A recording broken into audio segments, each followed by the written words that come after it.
জাতীয় নির্বাচনের মতো এত বড় একটা অনুষ্ঠান, এত বড় একটা আয়োজন সম্পূর্ণ হবে বলে আমরা মনে করি না, এবং অবিলম্বে তাকে সরিয়ে এখানে যোগ্য কাউকে আনা হোক যে আসলে নির্বাচনকালীন এই পরিস্থিতিগুলো ভালোভাবে নিয়ন্ত্রণ করতে পারবে। আজকে শরীফ ওসমান হাদির উপরে যে আক্রমণ, এই আক্রমণকে আমরা শুধুমাত্র শরীফ ওসমান হাদির উপর আক্রমণ বলে মনে করি না, বরং মনে করি সমগ্র যে বিপ্লবীরা ছিল,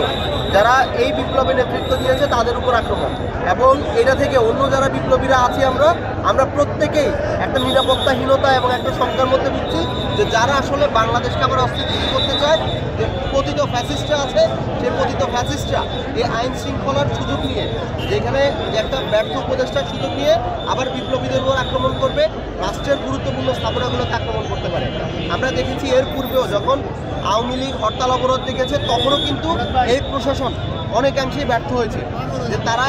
পুরোপুরি এগুলোকে নিয়ন্ত্রণ করতে পারেনি। এবং সামনের দিনগুলোতে এই পরিস্থিতি আরও বেশি ভয়াবহ হবে, এবং আমরা মনে করি যে এই ব্যর্থ উপদেষ্টার সময়ে সেগুলো আমরা পুরোপুরি নিয়ন্ত্রণ করতে পারবে না এই সরকার। তাই অবিলম্বে তাকে সরিয়ে নতুন উপদেষ্টা এখানে নিয়োগ দিতে হবে, যিনি শক্ত হাতে এই ফ্যাসিস্টদেরকে মোকাবেলা করবেন এবং আইন শৃঙ্খলা রক্ষা করার জন্য তিনি কাজ করবেন।